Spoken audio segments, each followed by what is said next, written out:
Novo lit that shit bang.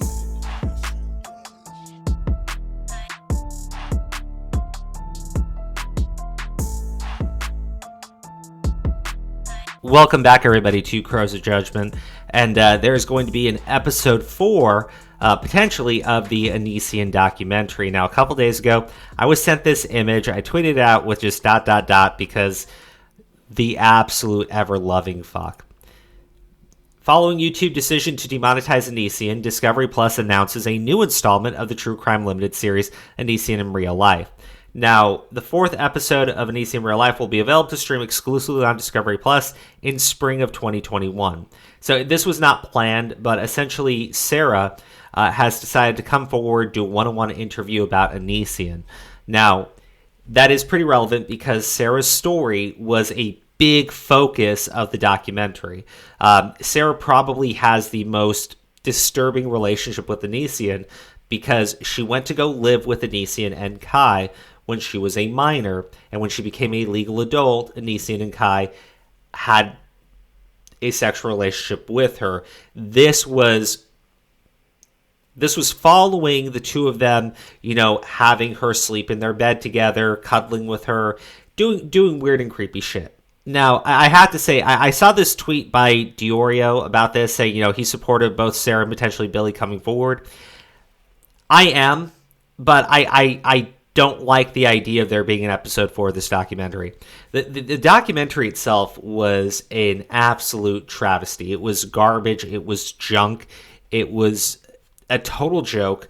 Episode 3 just completely derails with Chris Hansen deciding that he needs to do like a YouTube clapback on Edwin. And I mean, it's just absolute disgusting trash fire mess and nonsense. You have these girls who don't want to come forward. Their faces are being censored all over the place. You have Chris Hansen, who's just being fellatioed the entire time.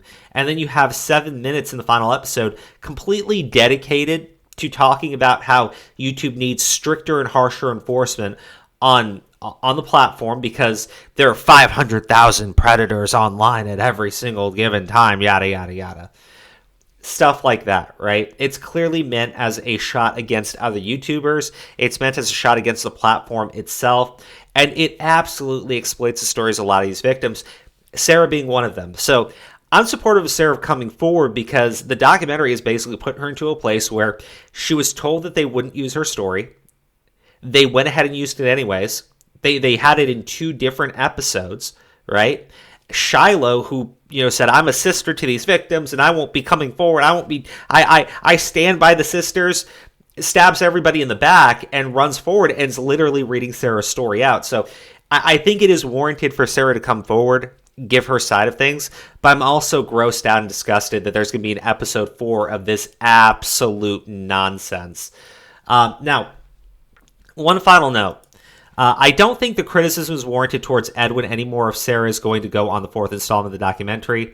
If she sees no issues with it, I'm not going to trash Edwin. Look, I'm just to be clear, right? I completely disagree with that take, right? Because it's not like the documentary had 3 episodes where, they're talking about Edwin's abuse, right? And Edwin didn't want to come forward. And then, Edwin decides an episode, like, okay, I'll come forward and I'll do a one-on-one interview because I want to give my side of things. Look, a lot of the criticism towards Edwin, I think, is completely overblown, right? However, it's not the same as Sarah coming forward at all. Edwin needs to own up to a lot of things, right? But what I'm more curious about is, let's say there is this episode 4 coming out.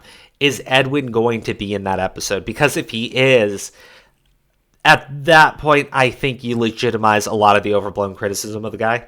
But yeah, it's not similar to Sarah coming forward, right? Because they ran with Sarah's story anyways without her consent. Edwin wanted to be a part of the documentary from the start and just didn't want to tell anybody and keep it hidden. It speaks to his character, and he needs to kind of take it seriously, like, address it. Don't find the worst possible hot take and present that as like what everybody's saying about you. But yeah, I think that the guy's learned his lesson in terms of trusting someone like Steven A. Sarch and Chris Hansen. And hopefully, he puts out a statement about not being in the 4th episode, because I swear, if he winds up being a part of it, it is going to be an absolute just stake into the heart of his channel.